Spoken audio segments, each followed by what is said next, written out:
28ویں دن کی دعا۔ اللہم صلی علی محمد وآل محمد۔ بسم اللہ الرحمن الرحیم۔ اللہم وفر حظی فیہ من النوافل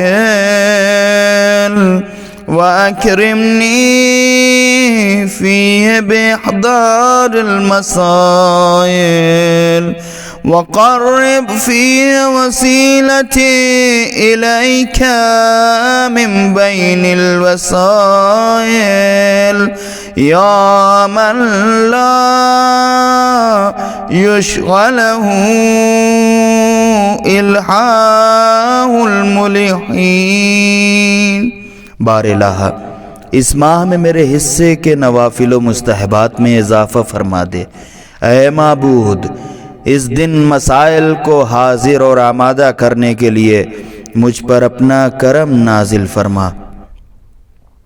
اپنے تک پہنچنے کے لیے تمام وسیلوں میں میرے وسیلے کو قریب تر کر دے۔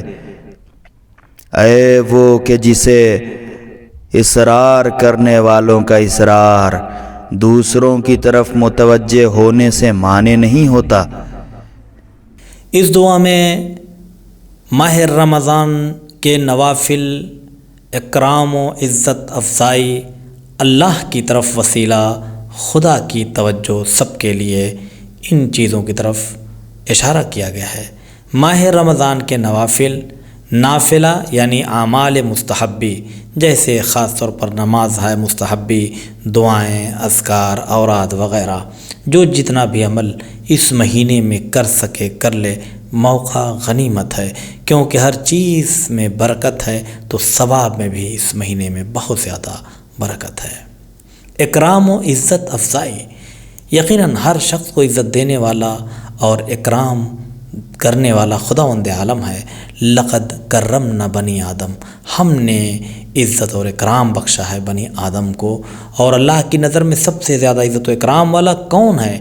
ان اکرمکم عند اللہ اتقاکم، جو تم میں سب سے زیادہ پرہیزگار ہے وہی اللہ کی نظر میں قابل اکرام و احترام و عزت ہے۔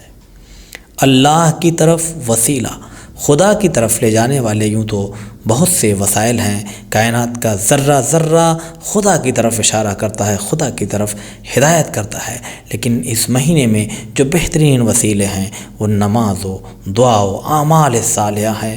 انہیں محبت اہل بیت علیہم السلام کے سائے میں انجام دیتے چلے جائیں، اللہ سے قریب ہوتے چلے جائیں گے۔ خدا کی توجہ ہر بندہ مومن کے لیے مخصوص ہے۔ اللہ کو ایک ساتھ پکارنے والے زمین سے آسمان تک، انسان سے حیوان تک، درخت سے لے کے دریا تک، ہر شے خدا کی تسبیح کر رہی ہے، اور خداوند عالم ہر شے کی تسبیح کو سنتا ہے۔ ایسا نہیں ہے کہ بہت زیادہ پکارنے والوں کی وجہ سے اگر کوئی بندہ مومن، اگر کوئی بندہ اللہ کو پکار رہا ہے تو خداوند عالم اس کی طرف توجہ نہ کر سکے۔ سب کی طرف اس رب کریم کی بھرپور توجہ ہے، بس اس کی ہماری طرف کتنی توجہ ہے انسان اس چیز سے سمجھ لے کہ انسان کی توجہ خدا کی طرف کتنی زیادہ ہے۔ خدا حافظ۔